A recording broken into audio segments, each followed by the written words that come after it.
Good afternoon, everyone. Okay, we have a special guest, as you all know, today. Today we have Mayor Landrieu, Mitch Landrieu, Infrastructure Implementation Coordinator, who's here to talk about one of the President's favorite things, Infrastructure Week. In fact, he loves this week or this decade, right? He calls it Infrastructure Decade, so that's what the President has coined it to be. So, Mitch, the podium is yours. I appreciate it. Thank you. Hey, everybody. Karine, thank you very much. I appreciate it. I thought maybe what I'd do is make a couple of comments, and then if anybody has any questions, y'all okay with that? All right. All of you may remember, but on November 15th, 2021, just a short 18 months ago, President Biden signed into law the Bipartisan Infrastructure Act, a $1.2 trillion once-in-a-generation investment in our nation's infrastructure and competitiveness. We say once in a generation because it hasn't happened in our lifetimes, and quite frankly, it may not happen again in the near future. As you know, this is a critical part of the President's Investing in America agenda, which is growing our economy from the bottom up and the middle out. We're making historic investments and delivering real results for working families across the country. This investment is not only creating good-paying jobs, but it's encouraging private investment, and it's creating new belief and confidence in the idea that when we come together, we can actually do really big things in America. While Infrastructure Week was a punchline under our predecessor, it is now a reality, and it is now, in fact, going to be our infrastructure decade. Next week actually is Infrastructure Week, but now the difference is we're in full progress. We're breaking ground, we're turning dirt, and we're getting it done. There is no way for us to get from work to home, to our kids' schools, to our mosque, our synagogue, our church, to our playgrounds, to keep the economy humming, to get goods from ships to shelves without good roads, bridges, airports, ports, and waterways. There's no way to keep our economy humming, to make sure that everybody in America has access to knowledge, to make sure that farmers have access to precision agriculture, or people that live in rural areas have access to telemedicine if we don't have access to high-speed internet, which is why this bill also makes sure that that happens everywhere in the United States of America. The President and the Vice President think that everybody in America has a right to clean air and safe water, which is why there are billions of dollars to make sure that we get lead out of the pipes, to make sure that we clean up abandoned mine lands, to make sure that we clean up orphan well Superfund sites and brownfield sites, to make sure that the Great Lakes are cleaned up and the Everglades and the coastal parts of America. And then finally, to get ready for the existential crisis that is upon us now, the climate crisis. We all need to prepare for a clean energy economy. That is why this $1.2 trillion bill is so critically important to the people of America, and that is why it was on the top of the President's list. We're going to do this on time, on task, and on budget. We're actually getting it done. To date, we have announced over $220 billion in funding for over 32,000 projects, reaching over 4,500 communities in every state in the nation, all of the territories, and D.C. And today we are launching a new map at build.gov to showcase that progress, not only for the 32,000 specific projects, but for the major projects, highlighting all the signature projects in all of the states, territories, and in D.C. Now, that's a lot of projects and investments in a short period of time, so let me dig into some of the details and tell you what that really means. Under President Biden's leadership, we have begun repair on over 69,000 miles of roadway, over 4,600 bridges. We've invested in over 3,000 new clean transit buses and school buses for our kids. We have invested in hundreds of port projects, including 13 major port and waterway projects. We've begun construction on hundreds of airports, including 70 that are already getting terminal upgrades across the country and more. Now, these projects, as you must imagine and have heard the announcements, grow by the week. Just take a look at the work that's happening across the country as we speak. In fact, today we're breaking ground in New Haven, Connecticut on the Walk Bridge, which runs from New Haven to Mount Vernon, New York, a crucial connector on the Northeast Corridor for the Metro-North Amtrak and freight lines. Also today, the Corps of Engineers is breaking ground on the final phase of a $2.9 billion flood resilience project in Fargo-Moorhead metropolitan area in North Dakota to better protect that major health, education, cultural, and commercial center from flooding. Next week, the First Lady will be doing Tribal Broadband Project kickoff in Alaska. We'll also be announcing new funding awards for FEMA resilience grants, which are much needed, and I will break ground next week a $1 billion series of locks along the Mississippi River in Illinois, Iowa, and Missouri with the Corps of Engineers, a critical project for our farmers and our agricultural community as we move goods up and down the mighty Mississippi River. Now, this is happening all across America from coast to coast and in the heartland and everywhere in between. All of you will recall, I hope with great fondness, that the President kicked off the new year at the Brent Spence Bridge on the Ohio-Kentucky border, where we're investing a total of $1.6 billion for that existing bridge, and then we're going to build a new one right next to it to relieve the congestion and improve travel time reliability on one of the most critical arteries of our nation's supply chain. And we're breaking ground on that project actually later this year. We're also seeing some early projects get started and actually get finished. Just a few weeks ago, I was in San Diego at the West Mission Bay Bridge to celebrate the replacement of a 70-year-old bridge spanning the San Diego River. That was the largest project in the city's history, and it's going to transform the day-to-day commute of the folks that live in that area. Now, as predicted by President Biden, our investments in infrastructure are motivating the private sector to manufacture and build things in America. We are in the midst of a Made in America manufacturing boom all across this country, and we have the receipts.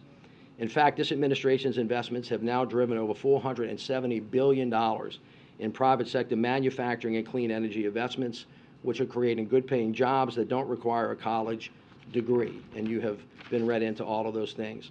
In particular, there have been major new private sector announcements in electric vehicle charging, EV battery, rail, fiber optic, and cable manufacturing since this infrastructure was signed just 18 months ago.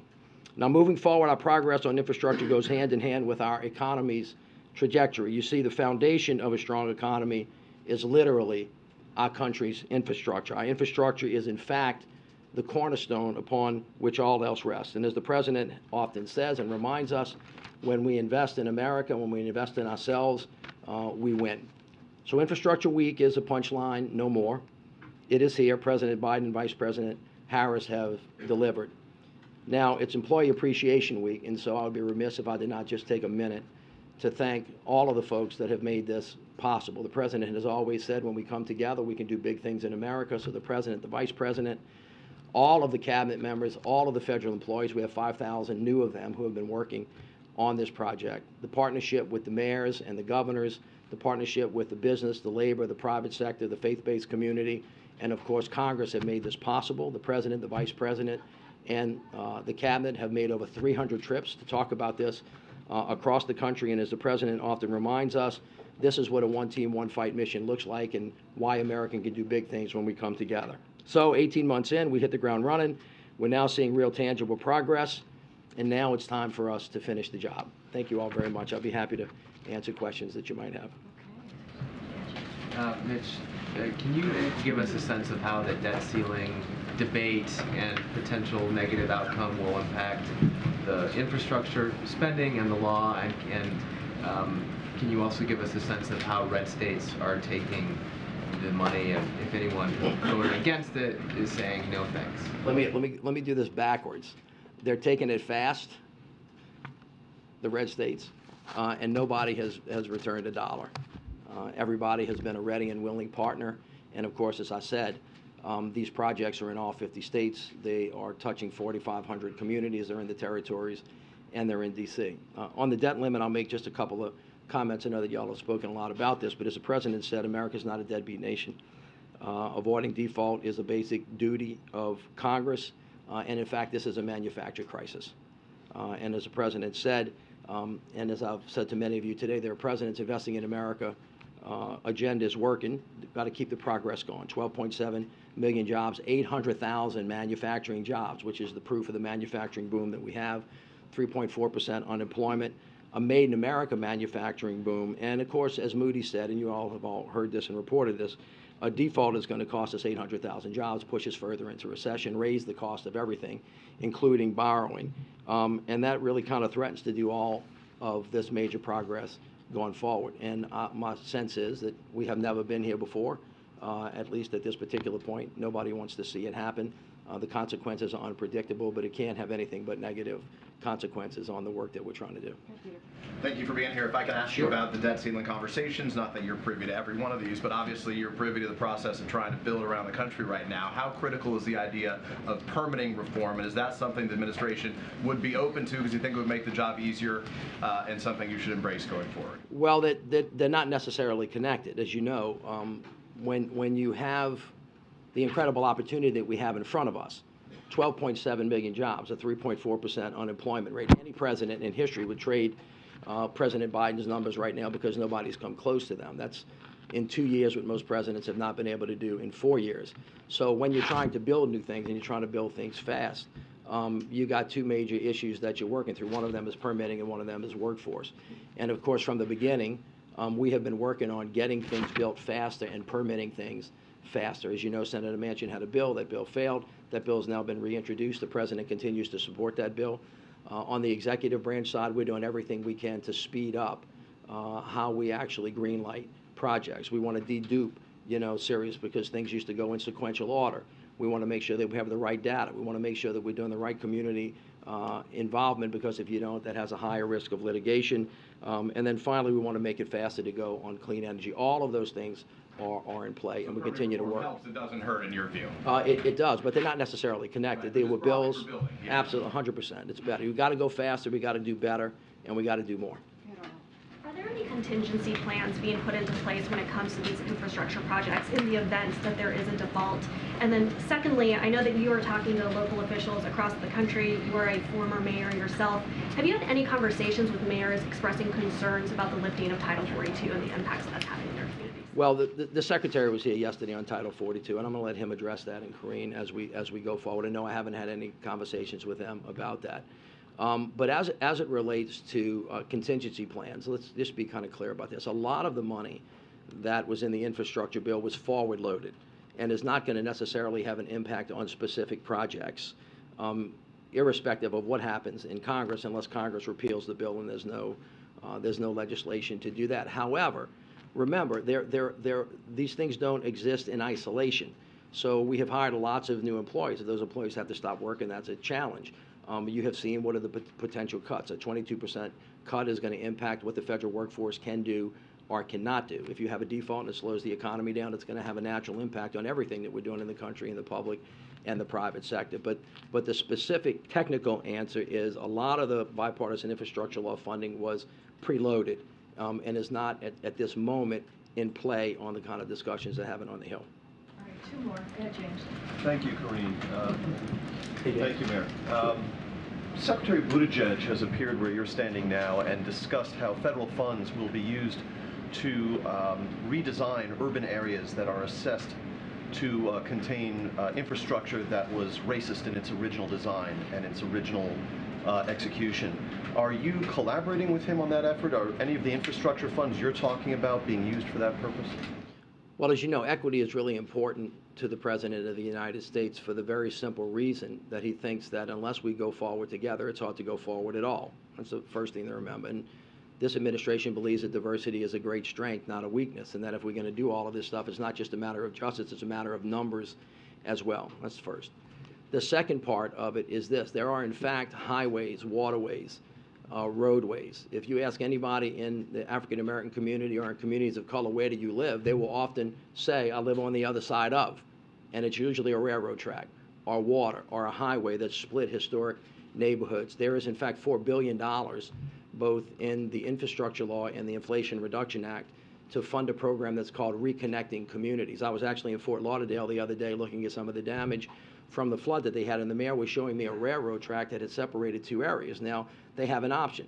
They could run a highway across it, or they can build a tunnel underneath it to reconnect the neighborhoods. This administration thinks that historically underrepresented neighborhoods that have been split apart, families split apart, businesses split apart, they can be reconnected to actually heal the community and create greater economic opportunity is actually a very thoughtful thing to do.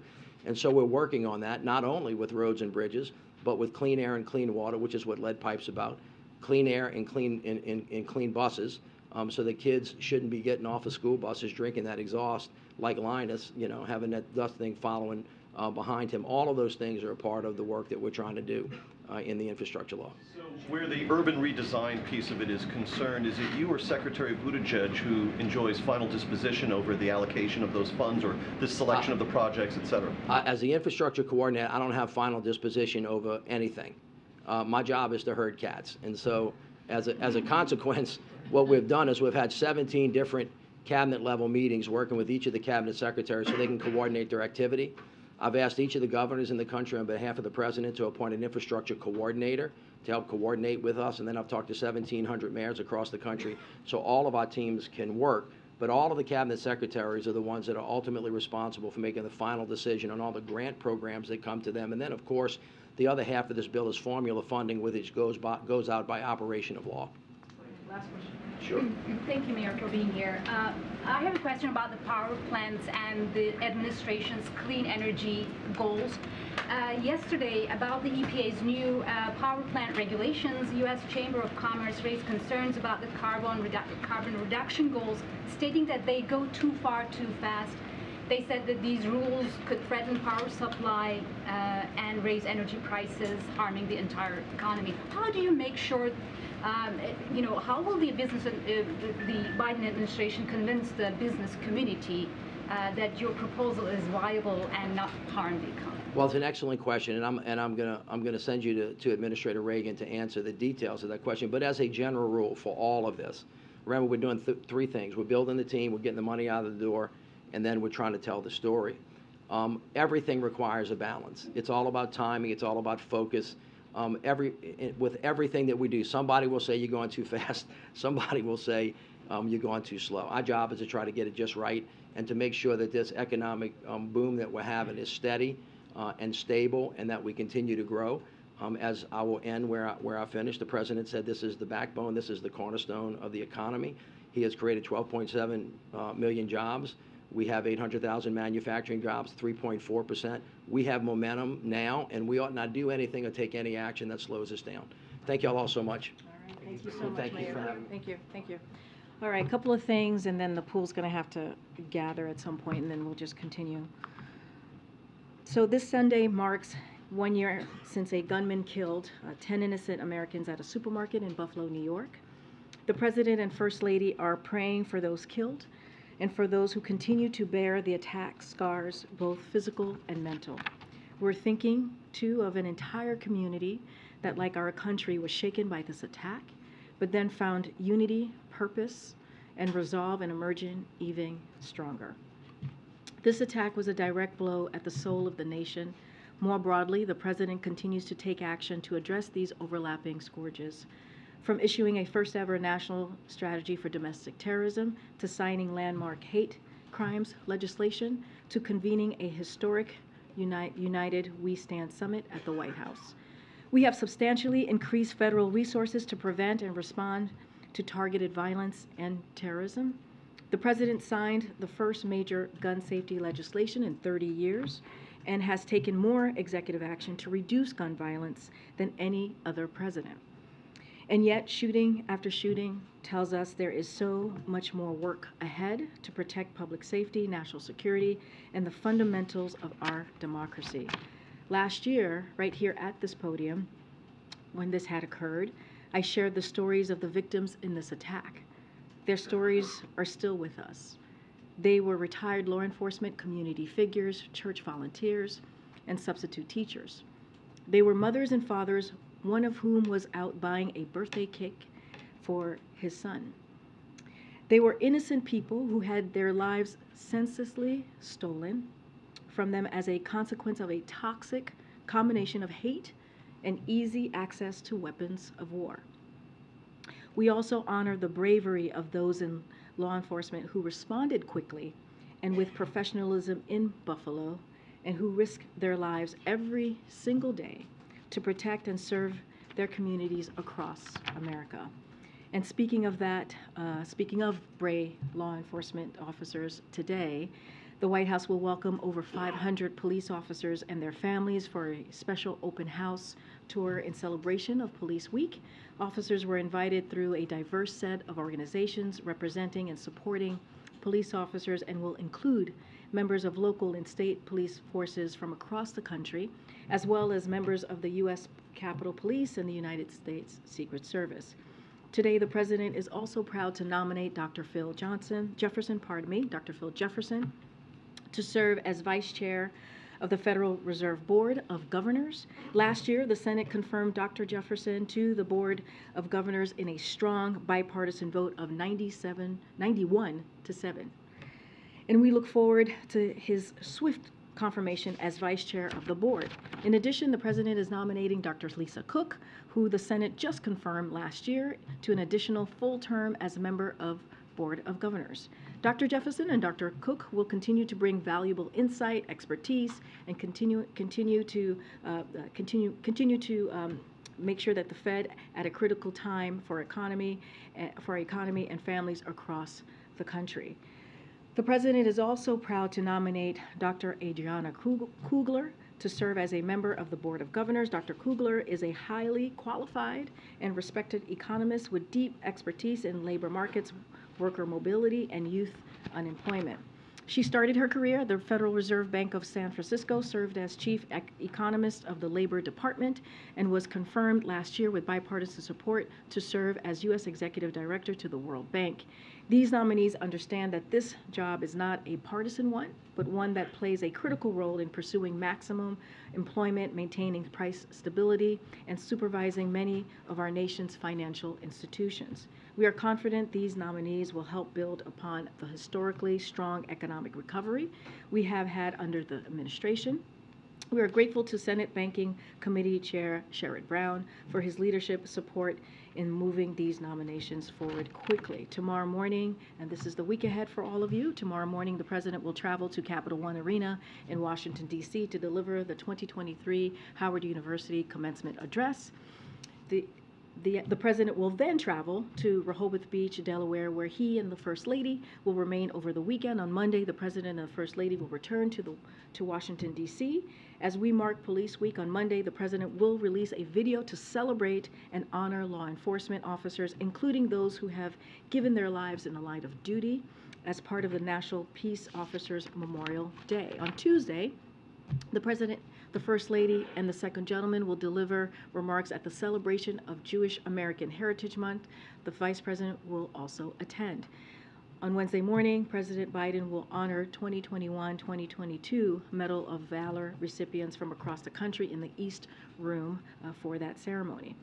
The Public Safety Officer Medal of Valor recognizes extraordinary acts of heroism and bravery on the part of our nation's public safety officers, represents the highest national award for public safety officers. The medal is awarded annually by the President to firefighters, law enforcement officers, or emergency service officers who have exhibited exceptional courage regardless of personal safety in the attempt to save or protect human life. Later, the President will travel on Wednesday next week. The President will travel to Hiroshima, Japan to attend the G7 Leaders Summit, May 18th through the 21st.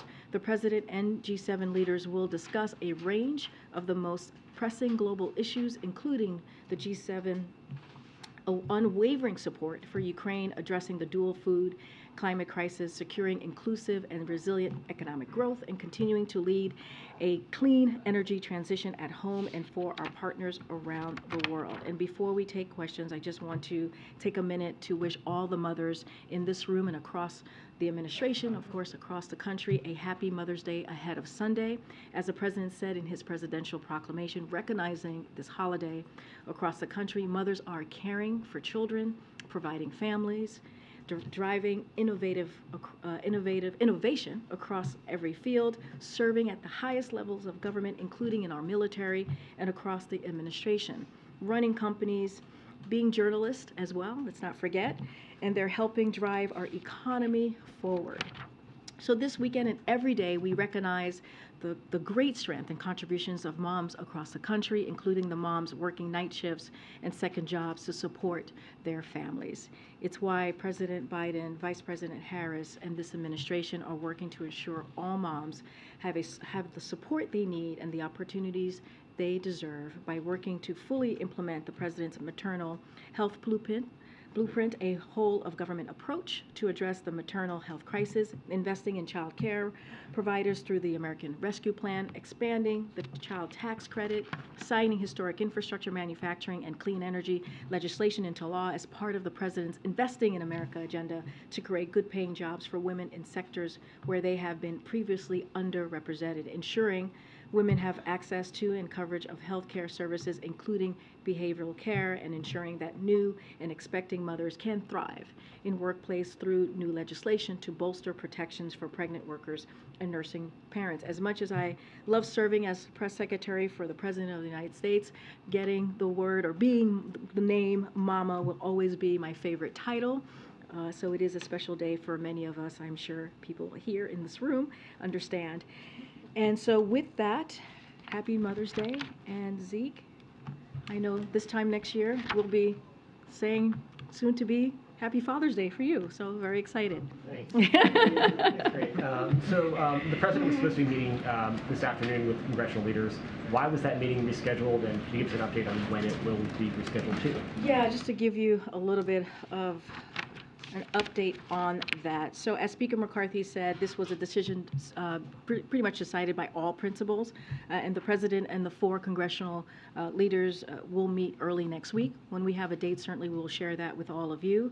Staff will continue to meet. They're going to meet today and over the weekend, so that will continue. The meetings have been productive over the past few days, and leaders wanted to continue before they regrouped.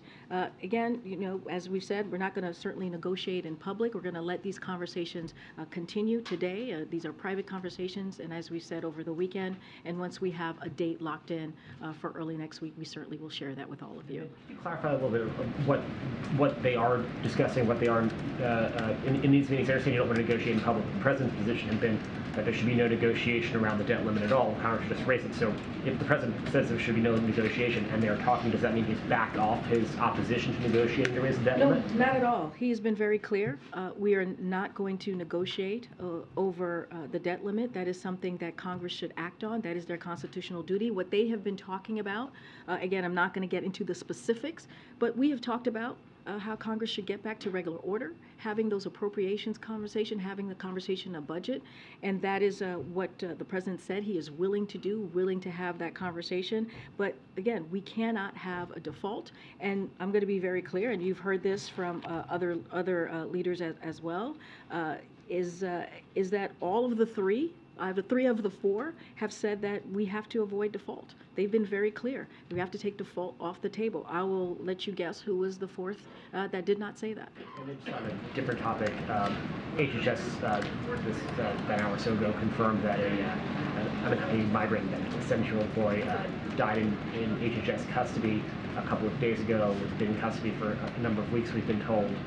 Has the President been briefed on that incident, and is there concerns that the system isn't prepared to handle all the people who are being interdicted right now at the border and maintaining custody, and as a result of the ruling tonight? Has he ordered any sort of investigation? So thank you for the question. It is sad news. It's deeply saddening to hear, and we are certainly aware of the tragic loss, and our hearts go out to the family. And it is, as I just mentioned, being a mother and celebrating Mother's Day on Sunday, it is very devastating news. There is a medical investigation that was opened on May 10th, and so I don't want to get ahead of that. We got to let the investigation go through, and so any specific questions, certainly I would have to refer you to HHS. I haven't actually spoken to the President about this, so I don't have any information if he's been briefed on this, but I can say that there is a medical investigation that was open on May 10th, and we're just going to let that go. I think I'm getting the sign for the pool. So if the pool wants to, which way should they should exit this way, to the left. And would the President try to reach out to the family of So I don't have anything to preview at this time. Obviously, we are saddened, very saddened by this loss and by the news, and just don't have anything to share about an outreach from the President on this.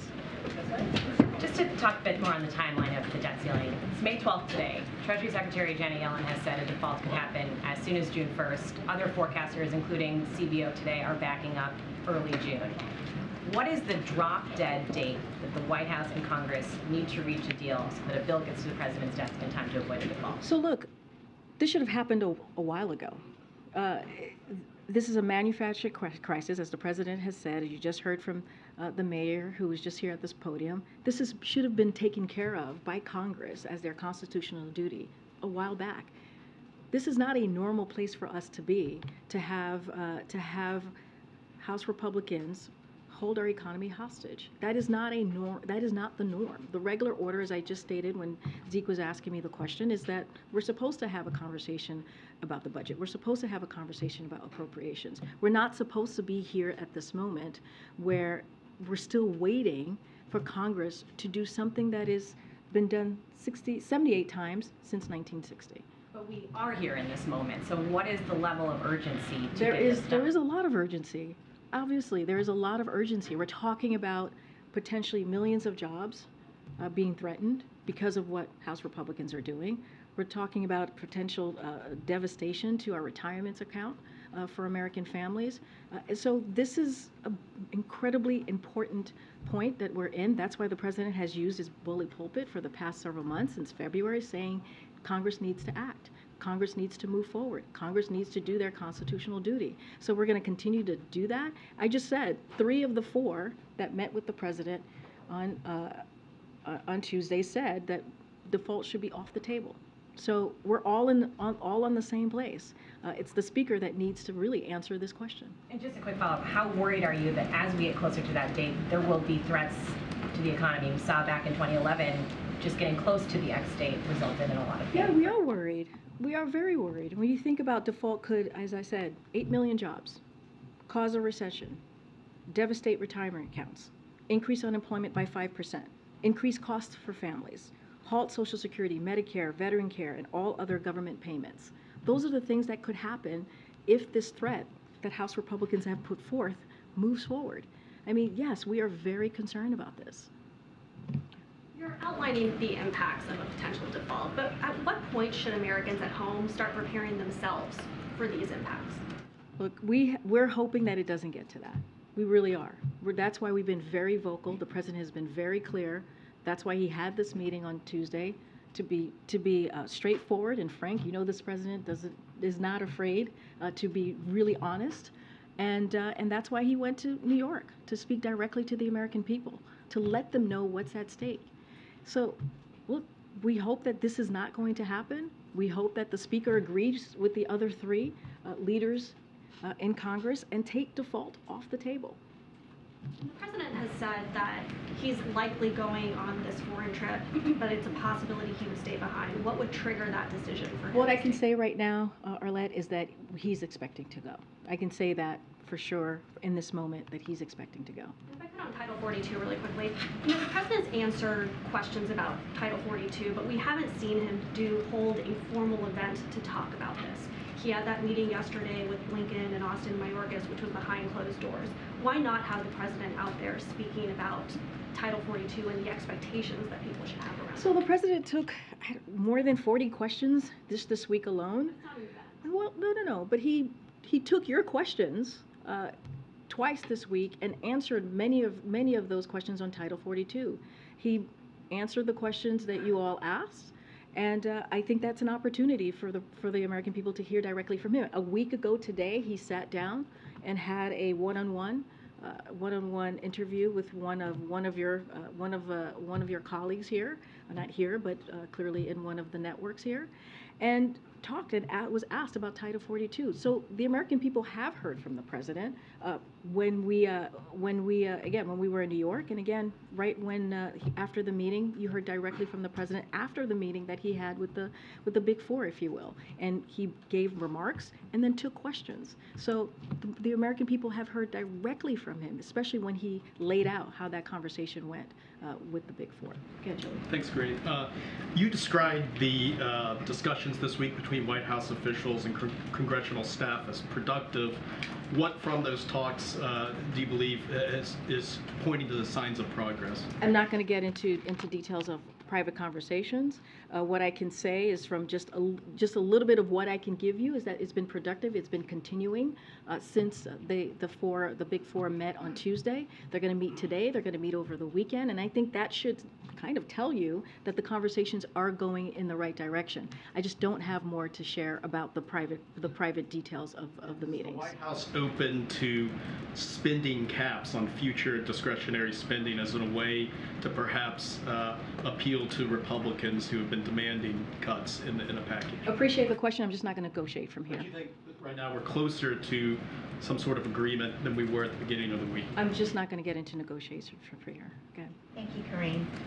The president said that he would stay in town until this gets finished, and you said today that he is expected to leave for Japan on Wednesday morning. So does that mean you are confident that this is going to get done before Wednesday morning? We're confident that the conversations, at least as it relates to the budget and the economy, as we said, we have to get back to regular order and have those conversations. And the president has said he's willing to negotiate and happy to debate about his budget versus Republicans' budget. Remember, his budget is going to cut the deficit by $3 trillion over 10 years, and it's going to invest in America, which is what the president truly cares about, and we've seen him do the last 2 years. So, look, where he's expected to go, we're going to continue to have conversations. He's going to continue to tell Congress to do their job. It's their constitutional duty to deal with the debt limit, as they have done 78 times since 1960s. None of that has changed. And so, again, expected to go, and I'll leave it there. But has the marker for whether he will stay in town changed? Because initially he said, until this gets finished. Now it sounds like you're saying, as long as there's progress being made. No, I'm not. No, that's not what I'm saying. I'm saying that I spoke to the president about this. He wanted all of you to know that he is expecting to go. That's where I will leave it. I'm not going to go into private discussions. I'm not going to go into negotiations. I'm not going to do that from here. What I can say is that the president, from him, and wants all of you to understand and know, and wants me to communicate that he's expecting to go next Wednesday. Up on Title 42, you said that the American people have heard directly from the president. Why haven't migrants heard a message from the president or the vice president, either of them explaining the new rules or reiterating, what the secretary said yesterday, not to come here if you're not going to qualify for asylum? Where are they in terms of communicating with the people who are trying to come in? I think hearing from Secretary Mayorkas is a powerful messenger. He was at the border. He was here for more than 50 minutes taking all of your questions. He's been on TV doing kind of a Ron Robin today and other days as well this week. And he's been very clear what the message is to migrants who are coming. Look, our message has been very clear for the past couple of weeks, especially as we've been putting this plan together, really for the past 2 years, which is we got a robust plan in place to humanely manage the border through enforcement, deterrence, and diplomacy. We've been very clear. We want a system that's humane, that's orderly. That's what the president said on the first day that he walked into this administration, putting forth a piece of legislation that is comprehensive. Remember, this is a problem that is decades long. Secretary Mayorkas said the last time that we have changed a law or we've seen laws change around this issue was back in the 90s. It is more than time to address this issue. The president is using the tools that he has in front of him to deal with this issue, and so he'll continue to do that. But we have to have Congress acting, and I think the president's speaking very loud and clear this week, or taking questions from all of you, and also doing an interview and answering a question about Title 42 and immigration, how we're moving forward, I think is also important. Thank you. And thanks, Karine. Moved up in the world. The weather's much better from up here. The weather is much better from up there. The CBO released new projections for the current economy, and this fiscal year we're projected a deficit of $1.5 trillion. Last year was $1.4 trillion. The president talks about cutting the deficit. What happened? So the president has a track record of historic deficit reduction. We have seen that, $1.7 trillion in the last 2 years. That is more than any other president has done in their first 2 years. So that is historic. That is, I should say, in recent years, and that is something that the president continues to be committed to, because if you look at his budgets, as I just stated moments ago, $3 trillion. That's what he said he's going to cut the budget in the next 10 years, so he is committed to that. And if you look at the Inflation Reduction Act, if you look at other pieces of legislation, it actually helps to cut the deficit. So the president is committed. And if you, just to do a little deep dive on the budget, it cuts $200 billion in spending by strengthening Medicare's power to negotiate for lower prescription drug prices. It cuts $30 billion in spending on tax subsidies on big oil companies. It reduces the deficit by $100 billion by fully funding the IRS, so there are enough agents to thoroughly look at the taxes of billionaires and others. Reduces the deficit by more than $1 trillion by making billionaires and wealthiest pay their fair share. That's what we've put forward. The Republicans in the House put something very different, the complete opposite, that's going to hurt American families by cutting veteran care, by cutting health care, and also making sure that law enforcement as well is cut. And so that's what they put forward, and this is the conversation that is happening right now with the staff members. Consumer sentiment went down to 57.7. It's a number, but it fell from a significant amount. Is the president concerned going forward that consumers are getting less confident about the economy as we go into the end of the year? So a couple of things. I'm glad you asked that question. So the University of Michigan's release actually cites the threat of default as a reason for the full faith in consumer sentiment. So kind of to Weijie's question, they're paying attention. Or someone who asked me a question about, have we talked enough to the American people? They're actually paying attention. They're listening to what's happening, what they're hearing from Congress, Republicans in the House, saying that they're going to threaten, essentially, not saying, but laying a plan that says they're going to potentially hold the American economy hostage. So the same way refusing to pay our bills would make a bank lose trust in you, Congress failing to pay our country's bills would make the world lose their faith in the United States. And that's what we're seeing from this particular University of Michigan's consumer sentiment. So does that number then make the president more likely to come to a deal on the debt ceiling? There's no deal to be had on the debt ceiling. There's no negotiation to be had on the debt ceiling. This is something that Congress needs to do. This is something that they need to act on. This is something that is their constitutional duty. The president has been very clear about that, very clear, and he will continue to do so. So, G7 question, assuming the president goes. Prime Minister Kishida said that one of the I reasons... heard that under your breath there. I'm assuming he's going. So, okay.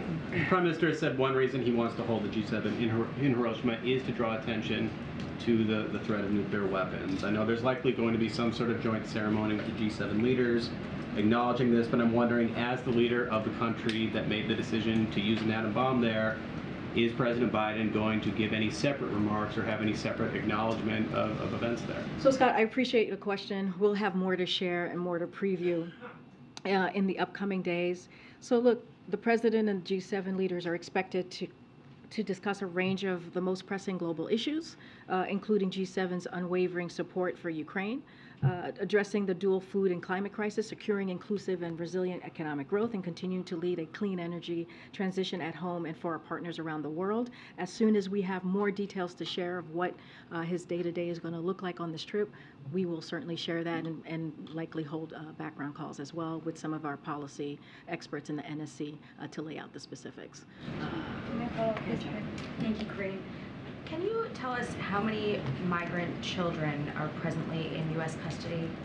I would refer you to the HHS. I don't have those numbers in front of me. The website has not reported any data on this since January, and they're typically reported once a month. So in light, especially of this migrant death of a child a couple of days ago, just want to know why that data is not there and if it's being kept somewhere else, if it'll be released to us. Well, first, as I will reiterate, as I mentioned to Zeke, who asked this question, our hearts go out to the family members. It is a devastating news and incredibly saddened to hear that news. There's a medical investigation that started on May 10th. That's going to, we're going to allow that process to continue. As far as the data, that is something that comes from HHS, so I would have to refer you to them. Will the administration be working to track that down? Because especially after the New York Times report that HHS lost contact with 85,000 children over the course of the last 2 years and lost immediate contact with a third of migrant children. That data not being there is alarming. I expect the HHS to provide that data. That is something that they would have for you to share with you. I just don't have that data right at this time. On the ruling in Florida last night against these releases and the Biden administration's statement in that legal filing that 45,000 individuals are going to be in custody by the end of this month if we're not able to go forward with this process of releases. What's the backup plan now? So let me just say on the ruling that you just laid out to me. So look, the way we see that, it's sabotage. It's pure and simple. That's how that reads to us. The claims that CBP is allowing or encouraging mass release of migrants is just categorically false. That is not what's occurring. That is not what's happening. And it is a harmful ruling, and the Department of Justice is going to fight it. That's what we're going to see, and we're going to continue to use every tool that we have to make sure that we are dealing with this issue in a humane and orderly way. And so just last night, ICE announced that it is adding thousands more beds.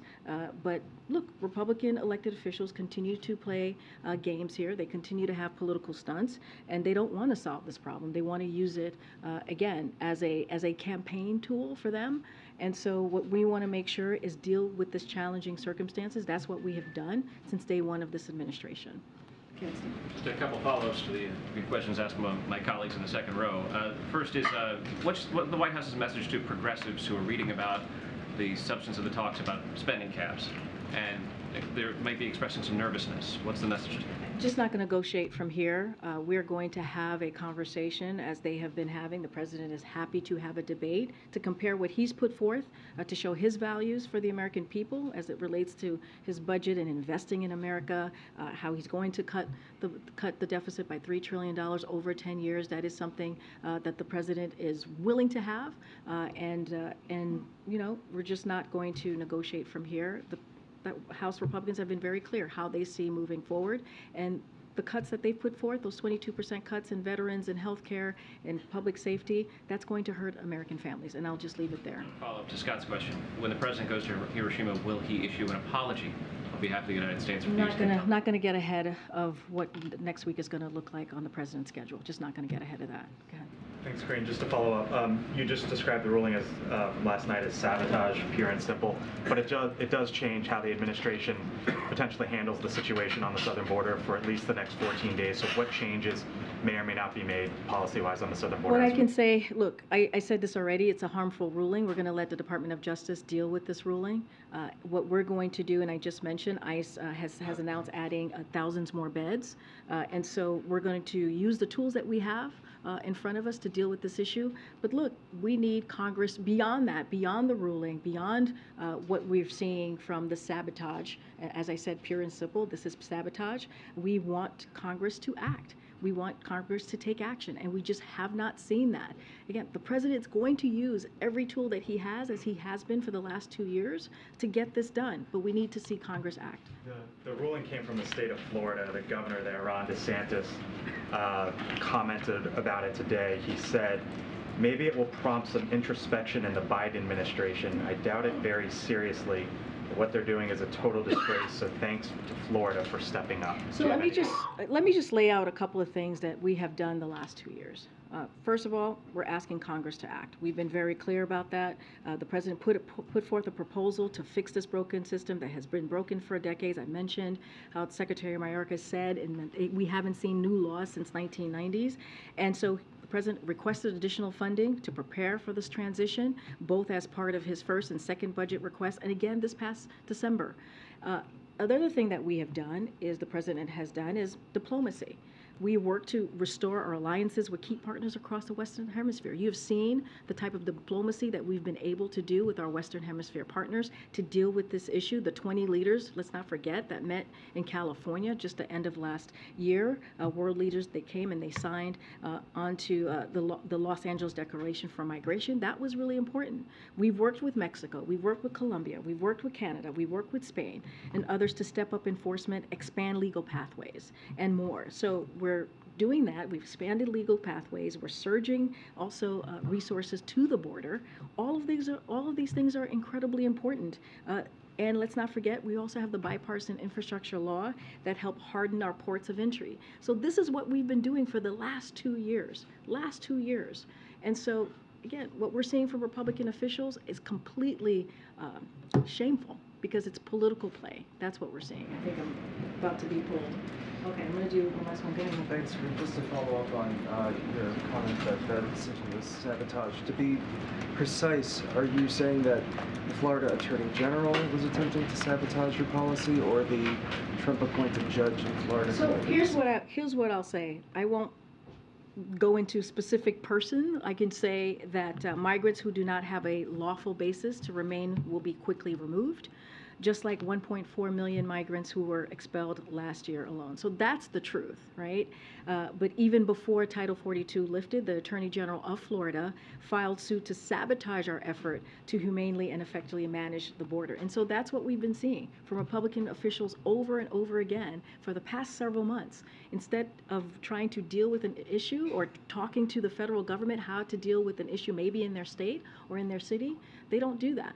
They actually sabotage what we're trying to do. And I just laid out what we have been doing, what this president has been doing for the last 2 years, expanding legal pathways, surging resources to the border, making sure that our diplomacy was back on track after what we've seen that was devastated by the last administration from the president. So we're going to continue to do that, use the tools that we have in front of us to deal with a real challenging issue. And that's what you've heard from Secretary Mayorkas, you've heard from Department of State, you've heard from DOD for the past several weeks of how seriously we're taking this issue now that Title 42 has been lifted. Thank you, everybody. See you next week. Thank you, Karine. Thank you.